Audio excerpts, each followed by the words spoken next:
Sous le soleil éclatant de Cocody, Abidjan, l'université Félix Houphouët-Boigny bourdonnait d'énergie. Les étudiants, en pagne wax colorée et jeans usés, traversaient le campus, leur voix mêlée au klaxon des taxis orange.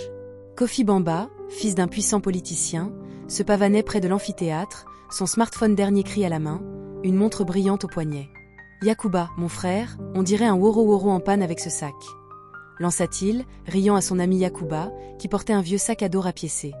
Yacouba, étudiant boursier d'une famille modeste de Yopougon, haussa les épaules avec un sourire. « Laisse-moi tranquille, Kofi. Ce sac, il me porte loin. » Dans une salle de classe bondée, le professeur Nguessan annonça une excursion vers Bondoukou, un village fictif à l'est, connu pour ses grottes sacrées. Votre examen final portera sur ce voyage. Pas d'avion, tout le monde dans le taxi brousse. Kofi Grogner. Moi, prendre un bus poussiéreux? Mon père pourrait m'envoyer un hélico. Les étudiants rirent, mais Yacouba murmura « Respecte, Kofi. Bondoukou, c'est pas une blague. On dit que des djinns veillent là-bas. » Kofi éclata de rire. Djinns? Yacouba, arrête tes histoires de village. L'argent de mon père achète tout, même les esprits. Le lendemain, à l'aube, le taxi brousse quitta Cocody, ses pneus crissant sur l'asphalte. Les étudiants chantaient, les haut-parleurs crachant du coupé décalé. Kofi et Yacouba s'assirent ensemble, plaisantant sur les filles du campus. Kofi fanfaronnait, à Bondoukou, je vais tout déchirer. Qui a besoin d'un gris-gris quand t'as des billets? Yacouba secoua la tête. Fais gaffe, Kofi. Dieu voit tout. Les anciens disent qu'une pierre sacrée près de Bondoukou punit ceux qui la profanent. Kofi ricana. Une pierre? Je vais pisser dessus pour te prouver que c'est du vent. À midi du deuxième jour, le bus s'arrêta près d'une forêt dense, à quelques kilomètres de Bondoukou. La route était bordée de baobabs tordus et de vendeurs d'attiéké sous des parasols colorés. Le chauffeur cria « Pause ». Toilette publique à droite, restaurant à gauche. Les étudiants descendirent, certains courant vers les latrines en béton, d'autres vers un maquis pour du poulet braisé. Kofi, dédaigneux, lança « Ces toilettes puent comme Trècheville un jour de pluie. Je vais dans la forêt. » Yacouba tenta de le retenir. Kofi, pas là-bas. On t'a dit, c'est sacré. Mais Kofi entraîna un groupe de garçons hilars, pariant 50 000 francs CFA qui n'arriverait rien. Dans la forêt, l'air était lourd, les feuilles chuchotant sous une brise étrange. Un vieil homme en boubou élimé surgit, ses yeux perçants. Fuyez, jeunes. C'est le repos du grand marabout Zadi, le plus cruel des guérisseurs. Ne souillez pas sa pierre. Les autres garçons s'enfuirent, Yacouba hésitant. Kofi éclata de rire. Un vieux fou qui veut garder son champ. Yacouba, t'as peur ou quoi? Il repéra une pierre gravée d'inscriptions étranges, entourée de cailloux noirs. Regardez-moi ça, cria-t-il, défiant le groupe. Il urina sur la pierre, un sourire narquois aux lèvres, tandis que Yacouba murmurait « C'est gâté, Kofi ». De retour au bus, Kofi fanfaronna, brandissant l'argent du pari. Vous voyez? Rien. Vos jeans, c'est d'une zassa. Les étudiants, mal à l'aise, échangèrent des regards. Un garçon, Moussa, marmonna « Attends 3 mois, Kofi. Tu riras moins. » Alors que le bus redémarrait, Kofi s'endormit, un rictus satisfait sur le visage. Dans son rêve, il était seul dans la forêt, la nuit épaisse. Des rires d'enfants moqueurs résonnaient, pointant son pantalon trempé. Il se réveilla en sursaut, le cœur battant. Était-ce juste un cauchemar, ou le début d'une malédiction que même l'argent de son père ne pourrait arrêter? Si l'arrogance de Kofi et ce mystère vous captivent, cliquez pour plonger dans ce drame abidjanais et commentez ce que vous feriez à sa place. Abonnez-vous pour découvrir ce qui l'attend. Le taxi brousse cahotait sur la route poussiéreuse menant à Bondoukou, les baobabs projetant des ombres tordues sous le soleil couchant. À l'intérieur, l'ambiance s'était refroidie. Kofi Bamba, encore grisé par son pari gagné, brandissait les billets de 50 000 francs CFA, riant face au regard nerveux des étudiants. Vous voyez? Rien. Vos histoires de djinns, c'est d'une zassa. Yacouba, à ses côtés, fixait la fenêtre, mal à l'aise. Kofi, t'as défié la pierre sacrée. Les anciens ne plaisantent pas. Kofi haussa les épaules, son sourire narquois intact. Mon père a des amis au gouvernement.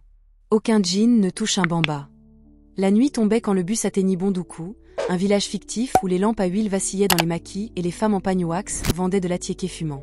À l'hôtel, un bâtiment modeste aux murs de béton, Kofi et Yacouba partagèrent une chambre. Kofi, toujours fanfaron, lança « Demain, je vais éclater cette grotte sacrée. Pas besoin de gris-gris. » Yakuba soupira, déballant son sac rapiécé. « Fais gaffe, Kofi. Dieu voit tout. » Épuisé, Kofi s'endormit sur un lit grinçant, ignorant l'avertissement. Dans son rêve, la forêt de l'après-midi réapparut, sombre et oppressante. Des rires d'enfants invisibles résonnaient, leur voix moqueuse pointant son pantalon trempé. Kofi tenta de courir, mais ses jambes lourdes refusaient. Une pression insupportable monta, et il urina sans contrôle, les rires s'amplifiant. Il se réveilla en sursaut, le cœur battant, pour découvrir une tache humide sur son jean. Une odeur âcre emplissait la chambre. Yakuba, réveillé, fronça les sourcils. « Kofi, qu'est-ce qui t'arrive ?»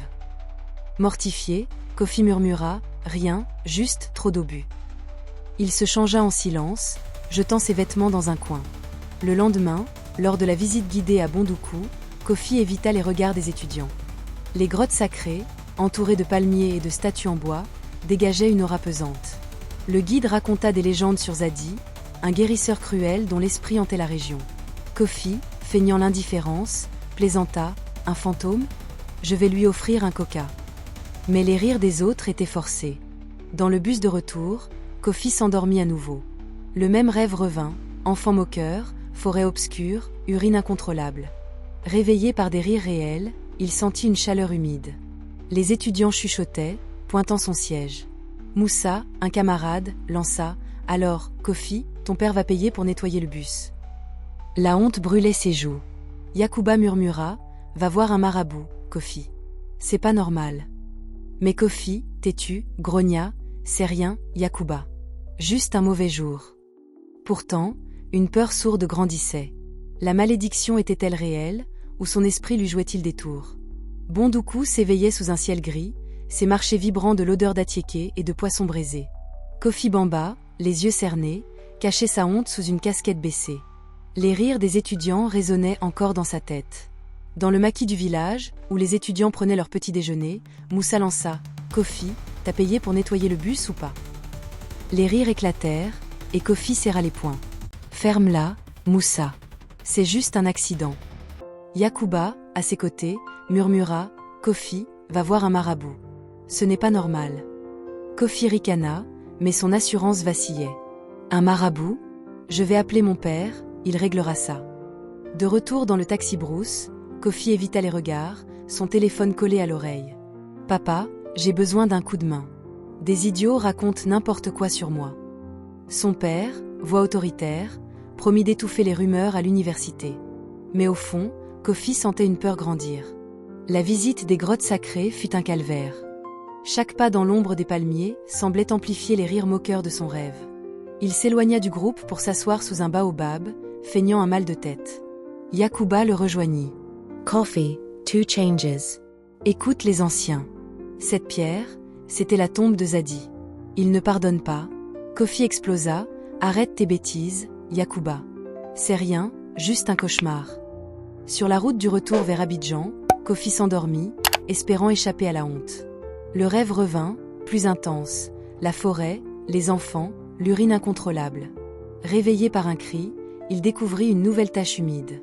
Les étudiants, hilars, filmaient avec leur téléphone. « Kofi, t'es fini. Lankamossa. » Kofi, rouge de honte, s'enferma dans le silence. À Cocody, il tenta de reprendre le contrôle, mais les vidéos circulaient déjà sur WhatsApp. Désespéré, il confia à Yakuba « Peut-être t'as raison. C'est pas normal. » Yakuba hocha la tête. À Bonduku, il y a un marabout puissant, près de la forêt. Allons-y.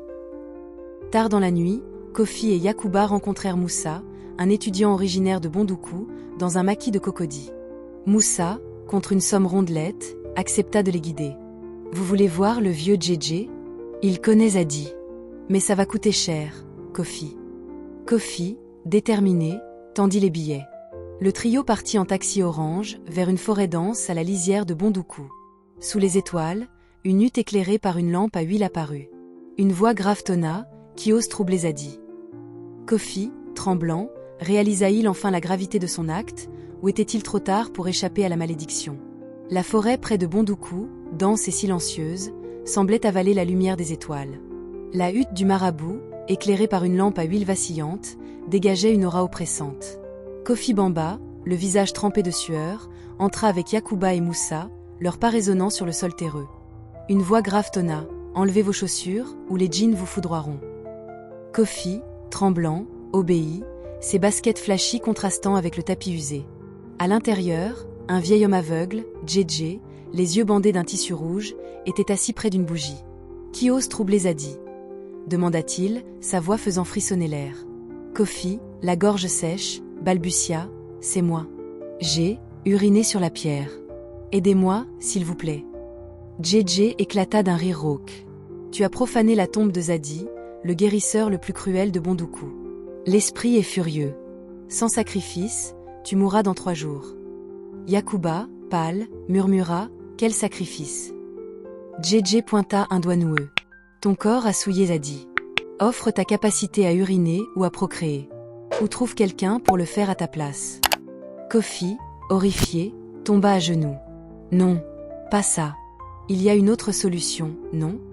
Djedje secoua la tête. « 3 jours, ou Zadi te prendra. » De retour à l'hôtel de Bondoukou, Kofi, hagard, fixait le plafond, la lampe à huile projetant des ombres dansantes. Yacouba, inquiet, tenta de le raisonner. « Kofi, tu dois respecter les anciens. On peut trouver un autre moyen. » Mais Kofi, les yeux brillants de désespoir, attrapa son bras. « Yacouba, t'es mon frère, non? Tu viens de Yopougon, t'as des frères et sœurs. Moi, je suis fils unique. Si je perds ça, ma famille s'éteint. » Yacouba fronça les sourcils. « Tu veux quoi, Kofi ?»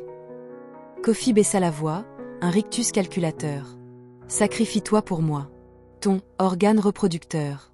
Mon père te donnera assez d'argent pour sortir ta famille de la misère. » Yacouba recula, choqué. « C'est gâté, Kofi. T'as perdu la tête?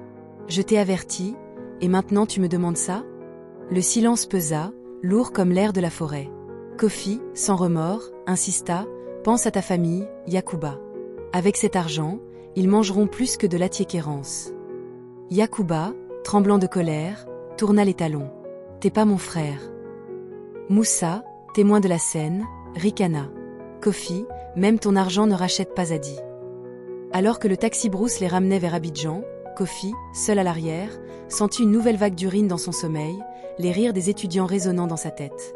Avait-il poussé Yacouba trop loin, ou l'argent de son père pouvait-il encore le sauver? De retour à Cocody, Abidjan, les néons des maquis illuminaient les rues, mais Kofi Bamba se sentait prisonnier d'un cauchemar. Les vidéos de ces incidents circulaient sur WhatsApp, et les étudiants de l'université Félix Houphouët-Boigny chuchotaient dans son dos. Dans un maquis bondé, Kofi, les yeux cernés, tenta d'acheter le silence de Moussa avec une liasse de billets. « Prends ça, et fais taire ces vidéos. » Moussa ricana. Woro Woro sans frein, Kofi. Même ton père ne peut pas arrêter Zadi. Humilié, Kofi s'isola, évitant Yacouba, qui refusait de lui parler depuis Bondoukou. À l'université, Kofi appela son père, espérant que son influence effacerait la honte. « Papa, j'ai un problème. » Des rumeurs. Son père, agacé, promit d'intimider les étudiants, mais Kofi savait que l'argent ne stoppait pas les djinns. Dans sa chambre d'étudiant, il fit un nouveau rêve. La forêt, les enfants moqueurs, et une voix grondant, « 3 jours, Kofi. » Réveillé, trempé d'urine, il hurla de frustration. La malédiction s'aggravait, et la honte le consumait. Désespéré, il retrouva Yacouba près du campus. « Yacouba, je t'en supplie. Fais-le pour moi. Mon père te donnera tout ce que tu veux. » Yacouba, blessé, répondit, « T'as profané la pierre malgré mes avertissements. Notre amitié, c'était quoi? Juste ton porte-monnaie ?» Kofi, sans remords, tenta une autre approche. Il repéra un étudiant pauvre, Kwadio, dans un maquis de Cocody. « Kwadio, t'as besoin d'argent, non? Sacrifie ton organe, et je te rends riche. » Kwadio, indigné, le repoussa. « Tes maudite, Kofi. Garde tes billets. » Seul, Kofi s'effondra sur un banc, les taxis orange klaxonnant autour de lui. Il revit le visage de Djedje, « 3 jours, où Zadi te prendra. » Dans un dernier élan, il retourna à Bondoukou, seul, pour supplier Djedje. Dans la hutte, le marabout, imperturbable, murmura « Zadi peut accepter un autre sacrifice, mais il faut du sang noble. » Kofi, terrifié, comprit qu'il n'avait plus d'alliés. Était-ce la fin, ou un dernier recours pouvait-il le sauver? Si la chute de Kofi vous secoue, likez pour soutenir ce drame abidjanais et commentez ce que vous feriez face à Zadi. Abonnez-vous pour la fin tragique.